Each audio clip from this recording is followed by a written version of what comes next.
Hari ini Kementerian Keuangan mengadakan konferensi pers terkait kondisi APBN edisi November 2022. Kinerja positif APBN terus berlanjut dan akan terus dijaga agar tetap sehat dan kokoh dalam menghadapi ancaman dan risiko global. Bagaimana kinerja terkini APBN kita? Kita akan langsung simak paparan berikut ini. Harga yang sangat tinggi telah menyebabkan inflasi di berbagai negara, dan sekarang central bank atau bank-bank sentral di negara-negara maju maupun negara emerging secara agresif mulai menangani inflasi ini dengan instrumen moneternya, yaitu dengan kenaikan suku bunga. Kita lihat di Inggris sudah naik 275 basis point di tahun 2022 ini. Kemudian di Amerika Serikat sudah mencapai 4% atau naik 375 basis point untuk tahun 2022 saja. Dan untuk Eropa naik 200 basis point untuk tahun 2022. Ini masih jauh di bawah dari headline inflation yang terjadi di berbagai negara seperti yang terlihat di dalam layar ini. Negara-negara emerging yang dulu traditionally dia memiliki inflasi tinggi seperti Brasil, bank sentralnya jauh lebih agresif, menaikkan suku bunganya di Brasil bahkan mencapai di 13,75%. Dan kita lihat inflasi sudah mulai menurun. Sebetulnya persoalan yang paling pelik adalah bagaimana menurunkan inflasi tanpa menurunkan perekonomian secara drastis. Ini yang sekarang sedang dihadapi oleh seluruh policy maker di dunia. Nah, kalau kita lihat Brasil dengan agresif naikkan suku bunga dan inflasi turun di 6,5. Meksiko yang menaikkan suku bunga pada level 10%, Brasil itu tadi 450 basis point untuk tahun 2022 saja. Meksiko 450 basis point juga kenaikannya, dan kita lihat inflasinya di 8,4. India juga pada bulan-bulan terakhir mulai agresif menaikkan suku bunga dan sekarang pada level 5,9 atau 190 basis point untuk tahun 2022 ini. Dan level inflasinya kita lihat di 6,9, 6,8. Indonesia juga Bank Indonesia mulai secara bertahap menaikkan suku bunga selama setahun ini sudah 175 basis point. Itu inflasi kita ada di 5,7. Kalau dilihat level headline inflation Indonesia masih relatif lebih rendah, namun kita juga harus tetap hati-hati. Untuk RRT di mana tingkat suku bunganya masih flat di 3,65, inflasi relatif ada di level yang sangat rendah. Ini mungkin juga karena kegiatan ekonomi di Tiongkok masih sangat terkendala karena adanya policy mengenai zero COVID policy. Yang masih mungkin agak belum melakukan agresif kenaikan suku bunga adalah Jepang. Ini Jepang karena selama ini traditionally mereka ada dalam situasi kondisi ekonomi yang deflasi secara akut dan panjang.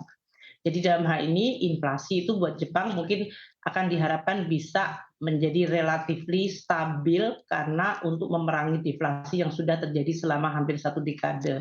Jadi Jepang mungkin agak exception di dalam konteks keseluruhan perekonomian negara-negara maju.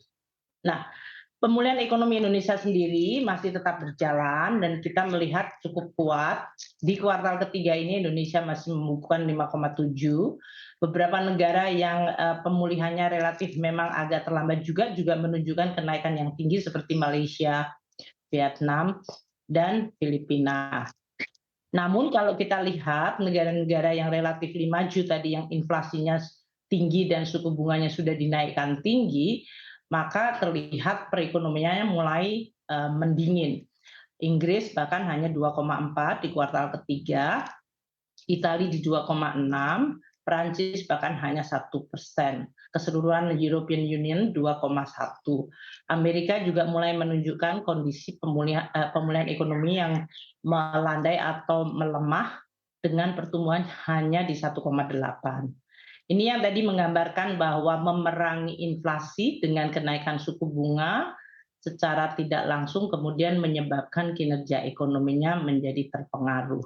Tantangan ini yang akan terus dihadapi pada tahun 2022 dan pada tahun 2023 mendatang.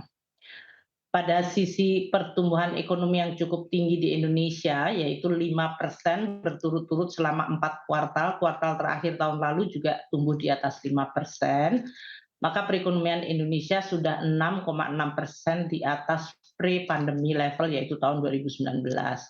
Ini termasuk pemulihan yang relatif kuat dan cepat dibandingkan banyak negara lain yang bahkan banyak atau beberapa yang masih belum. Inggris ini termasuk yang very very late, sampai hari ini mereka hampir belum pulih pada level pre-pandemic level.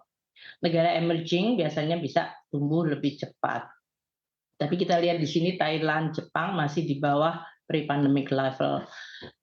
Nah, kinerja perekonomian Indonesia memang ditopang salah satunya oleh faktor eksternal, yaitu neraca perdagangan, di mana ekspor kita terus-menerus mengalami pertumbuhan yang sangat tinggi. Sekarang ini kita lihat sampai dengan akhir Oktober growth-nya di 12,3, selalu double digit, dan kalau year to date-nya akumulatif 30,9%. Tapi kita lihat pada saat yang sama import kita juga mengalami kenaikan yang cukup besar, yaitu growth-nya 17,4% atau year to date-nya akumulatif di 27,7%. Ini tentu yang menimbulkan nanti suatu dinamika neraca perdagangan Indonesia. Sampai hari ini Indonesia membukukan neraca perdagangan surplus 5,7 untuk bulan Oktober, dan ini konsisten surplus selama 30 bulan berturut-turut. Ini hal yang baik karena ini menimbulkan dampak positif pada perekonomian Indonesia. Ekspor minus import positif, itu berarti terhadap growth kita menjadi kontribusinya positif. Surplus dari neraca perdagangan ini telah mencapai kumulatif 45,5 miliar US dollar Januari hingga Oktober. Ini lebih tinggi, jauh lebih tinggi dibandingkan tahun lalu yang hanya 30,9 miliar US dollar. Dan ini berarti juga menimbulkan tambah. Demikian kinerja APBN November disampaikan oleh Menteri Keuangan Sri Mulyani Indrawati. Melihat kondisi inflasi di Indonesia dan pemulihan ekonomi yang cukup kuat, menurut Menteri Keuangan Indonesia menjadi salah satu negara anggota G20 dan ASEAN yang paling kuat. Indonesia sudah meningkat 6,6% di atas pertumbuhan ekonomi setelah pre-pandemic, dan ekspor terus-menerus mengalami pertumbuhan tinggi selalu double digit. Impor juga mengalami kenaikan dan menghasilkan surplus neraca dagang yang mencapai 5,7 di bulan Oktober, artinya konsisten 30 bulan berturut-turut.